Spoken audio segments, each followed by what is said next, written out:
Hi everyone ဒီနေ့တော့ဘာလုပ်မှာလဲဆိုတော့ဒီနေ့တော့ငပြောသီးရွှေကြည်လေးလုပ်မှာဖြစ်ပါတယ်အရင်ဦးဆုံးရွှေကြည်ကိုထည့်ပြီးတော့မီးနည်းနည်းလေးနဲ့လှော်ထားပါမယ်ပြီးရင်တော့ဘာနာနာကိုကျွန်တော်တို့ခုံခွာပြီးတော့နေပါမယ်ပြီးရင်တော့ကြက်ဥနှလုံးကိုကောင်းခွဲပြီးတော့ထည့်ပါမယ်ပြီးရင်တော့မွေးမယ်ပြီးရင်တော့ brown sugar လေးကိုတစ်ခွက်ခွဲကြော်လောက်ထည့်ပါမယ်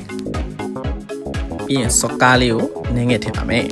ပြီးရင်ဇလိုက်ကြော်ကြီးဖြစ်တဲ့အုံတို့ကိုဒီလိုလေးလဲဖောက်ပြီးတော့ဒီလိုထည့်ပါမယ်ပြီးရင်တော့ထုံးစံတိုင်းမွေးမယ်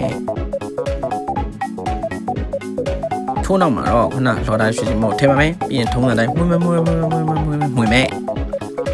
ပြီးရင်တော့ထောပတ်ခဲလေးတွေကိုအရေးဖြစ်အောင်ရင်းနှီးလေးနဲ့လို့လုပ်မယ်ပြီးရင်ထည့်မယ်ပြီးရင်မွေးမယ်ပြီးရင်တော့ဖုံးမဲ့ဘန်းလေးကိုချီတုပ်ပြီးတော့ခုနမွေထားတဲ့ဟာတွေအကုန်လုံးလောင်းထည့်မှာဖြစ်ပါတယ်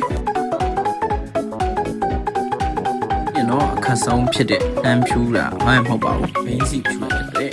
ပြီးရင်တော့စီလေးတွေကတော့အဆက်ချတဲ့ခွန်မလားဖြန်းတဲ့ခွန်မလားလုပ်ပါတယ်